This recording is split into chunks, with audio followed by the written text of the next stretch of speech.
Out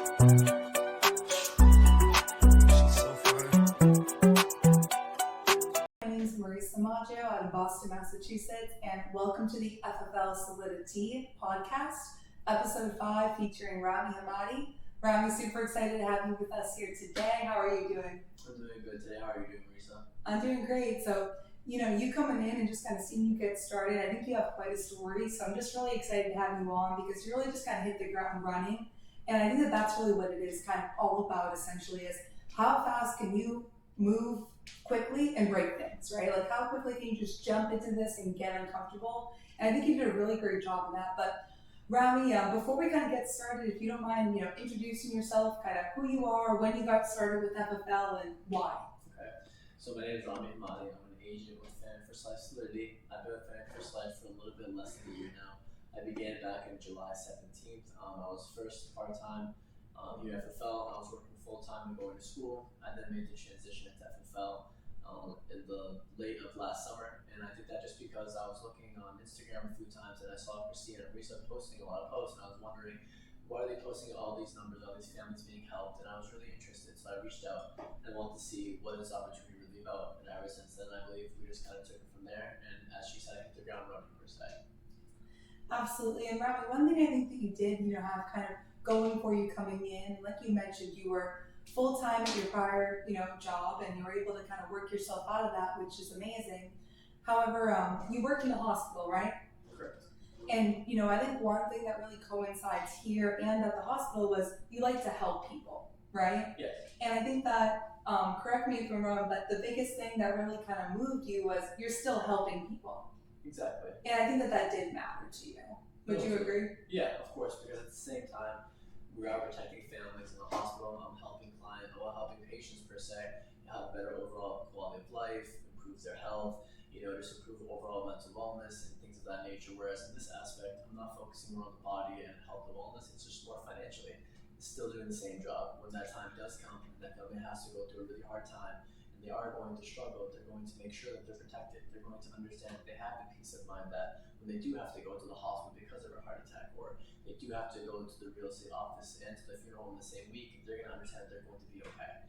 And that, to me, truthfully makes me feel good about myself, knowing that I can still continue to protect and serve families here, just like I did at the hospital. So yes, I do agree that they go hand in hand. Absolutely, I love that. And coming into Family First Life, Rami, I guess, how long have you been here with us now? For a little over 9 months, I think around 9 months, 9-10 months. And in that 9 or 10 month span, how has FFL impacted your life?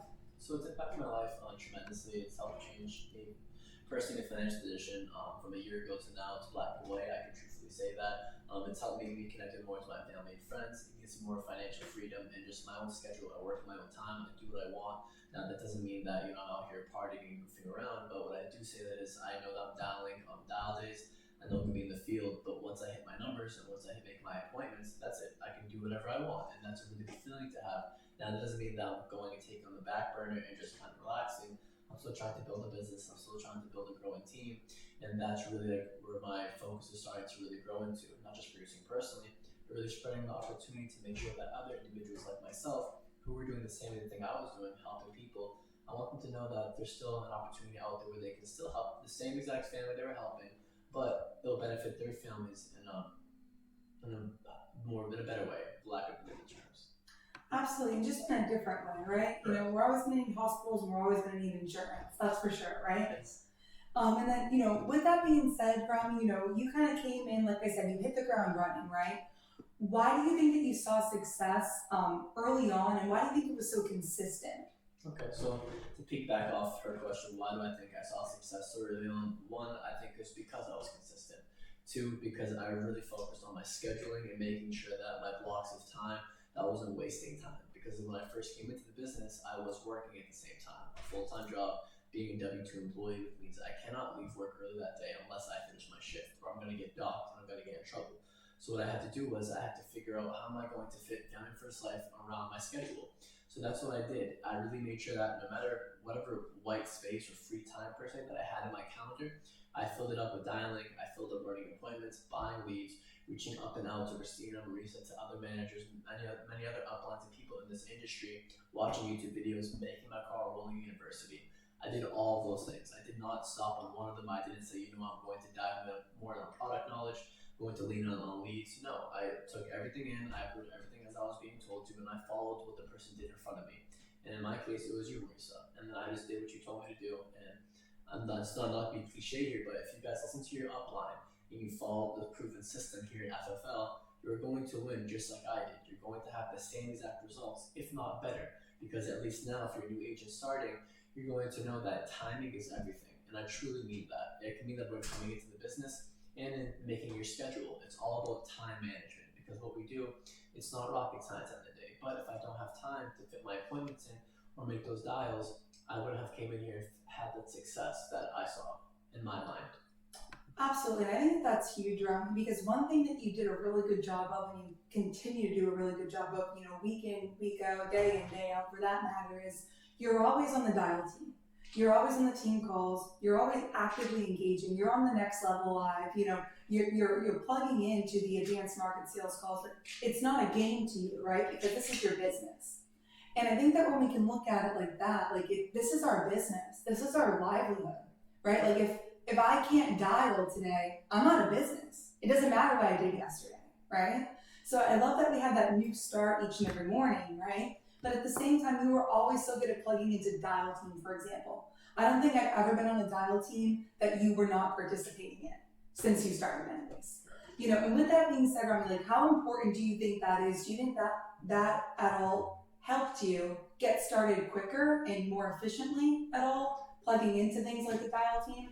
Of course, yeah. So plugging into things like the dial team, the team calls, all the training events, it helped me definitely grow and start fast, because at the end of the day, I'm a new agent. I do not know everything. My uplines, they may not even know everything.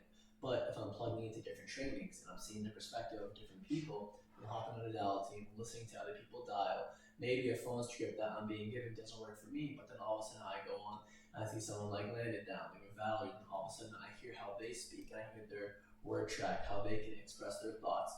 Maybe it connects with me that way, and that helped me. That made me realize that, hey, you know what? I don't have to per se follow the script verbatim. I can follow the outline, and I can just make it myself, take bits and pieces from people, and then I apply it to myself. And over time, it just becomes habit. You become a wordsmith with words, and then you'll realize that dialing is 9% of the business, but it's not the harder part of the business once you get it down. All it is picking up the phone and calling a family that needs help. They're just letting them know that, hey, I'm giving you a call, I'm getting back to your request, and that's it. If you need the help, you're going to tell me to come over. If you don't need the help, I'm just going to call into the next family. But if I did not plug into those dial teams, Marisa, and I did not dial myself, then no, I do not think I would have started that fast, because it made me uncomfortable per se. And then when you're uncomfortable, it helps you grow. Absolutely. And I think that's a huge testament just to everybody, because Rami, I'm sure you saw even me on the dial team get my butt kicked, right? All of us, we all do. Yep, and that's important to see though, right? Of course it is. Yep, so to know not everyone tells me yes, not everybody tells you yes, not everybody tells, John Smith yes. But it's just about the activity, and it's about pushing forward and getting a little bit better each and every week. So, Rami, we talked about a lot of the things that, you did a really great job of at the beginning. But in my personal opinion, being a human being, we always say, I could have done this better. I could have been a little bit more efficient here. I could have been a little bit more efficient there. If you could go back to the beginning of, when you first were getting started with FFL, what would you have maybe done a little bit differently? Okay, so going back to the very, very beginning, I would have utilized my social media more, and I would have spent the opportunity more. I wouldn't have kept it to the chest and only told my couple of close friends, maybe a couple of family members. I would have let it out there, put it all over Facebook, Instagram, social media, whatever the case may be, let it out there, because you do not know who really needs to see that at that point in time, and you have no idea whose life you can impact. All it takes is one single person to scroll down their feed having a bad day at work, seeing that, hey, this person helped so many families that are having a great life. Let me see what this is all about. And I was selfish in that aspect. I did not take the time out of my day to purposely, intentionally go out of my way and utilize my Facebook, utilize my Instagram, utilize YouTube, do things in the nature where exposure. Because at the end of the day, we are, as you said, as you always tell me, I am my best promoter at this point in time, my business. In the very, very beginning, it's still my business. Even though I'm still brand new, I'm trying to produce, I'm still running a business. When we come into Family First Select, that's the beautiful part about it. We're not just producers. From day one, we own our book of business. We're fully vested day one. That's it. It's our business. So I should have done a better job at promoting it more, reaching out more, and trying to just spread the opportunity. That's one thing I definitely, if I can go back, I'll do that 10 out of 10 times. I will spread the opportunity more and more and more. Absolutely. I think that that's huge because sometimes when we come in as, a new agent, I can bring myself all the way back to when I got started in life insurance and just start thinking like, okay, but I have to be the magic, right? Or Christina has to be the magic, or fill in the blank needs to be the magic. Paul has to be the magic, right? Sean has to be the magic. What we have here is a system, right? And when we can put ourselves and our pride to the side, it's going to help a heck of a lot more people. Like you said, Rami, we don't know who's out there that needs this opportunity.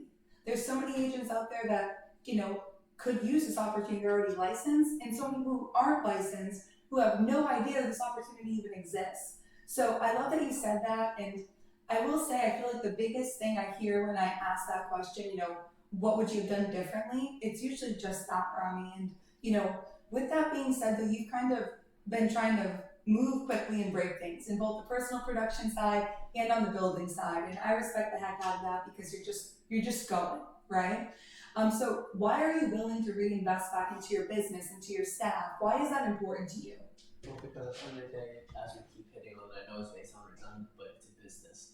And it's a very easy analogy. If you walk into a grocery store and you want to buy a piece of candy, they have one piece of candy and I buy it, someone else comes behind me, they want to buy a piece of candy, can they buy it? Is that store going to be profitable? Is that store going to succeed?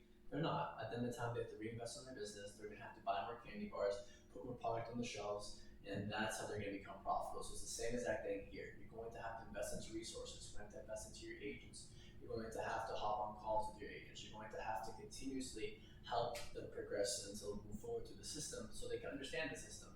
Once they understand the system, let them utilize the system, but make sure they figure it out. Don't just let them just say, hey, you know what, here, I'm going to plug you into the team and that's it. No, you really want to invest and seriously give your resources a chance, because at the end of the day, I do know that if I didn't invest back into my business, I would not be where I am today.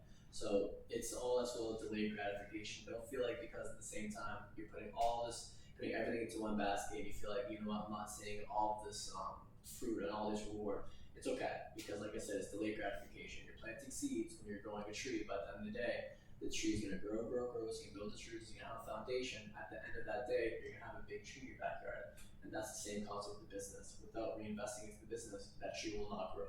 You're just gonna die and wither out. At the end of the day, you're not gonna have a business, you're gonna be out of business. Absolutely, and that goes back to it's a marathon, not a sprint, right? Yeah. That's extremely applicable to this business, and I think just seeing you kind of being able to and willing to reinvest in the business and wanting to reinvest into the business, because it's two different conversations when it's like, hey, you should do this versus, hey, what else can I reinvest into? Hey, what other resources can I be using? Hey, what other leads can I get to help out clients? What other leads can I get to help out my agents? And I love what you said too, Rami, about kind of helping your agents out and making sure you pick your right crowd, right? Because not everybody's ready when they get started, which sounds a little bit different, but it's not always everybody's time, right? So work with the folks who are most serious, that it is their time. Like right now, you're ready, you're moving. I would be awful to just be like, oh, I'm just gonna let Rami do whatever he gotta do, Just checking in with you, making sure you're good. You have questions, I answer the phone, etc. Right? So, you've definitely been growing, and I think that, your results and your fruits of your labor truly are gonna start, coming back to you. And just seeing you and your growing team, you're hitting sales manager each and every month. On the up and up to senior sales manager, which is great. So logo in no time. But with that being said, what are your goals to wrap up 2022, being that we're halfway through June now? So my goal, guys, is obviously I'm going to hit the Hall of Fame by the end of the year. I want my team personally to be helping at least 1,000 families by end of year, and myself, personal production-wise, for most families helped in a month, I would like to at least help over 60 families in at least 3 consecutive months back to back to back. That's going to be my goal to finish 2022 strong. And I know that for a fact I will do it, and I know as a team we're always going to help more than 1,000 families. Absolutely, and Rami, it's one thing when you can go out there and you can help families yourself and provide for your own, and that's huge, right? It's another thing when you can go out there and you can duplicate that same thing and you can teach other people how to do it, and that's the power of this system, right? So no doubt in my mind that your team is going to be helping over 1,000 families a month in no time, definitely by the end of the year. And right now you're pacing Hall of Fame. You're trucking real close. You know how many families you're at so far this year? Yeah, around 260 families so far. So. Awesome. So no doubt you're going to hit Hall of Fame. And I always talk about you can write and help 60 families in a month. But when you can do it 2 months, 3 months, 4 months, back to back to back, it just shows your dedication and appreciation that's tied to this business. I think that that's huge. So Rami, thank you so much for being on with us today. I truly appreciate it. Please like, comment, subscribe, share. We look forward to seeing you on Solidity episode 6. Bye guys. Bye guys.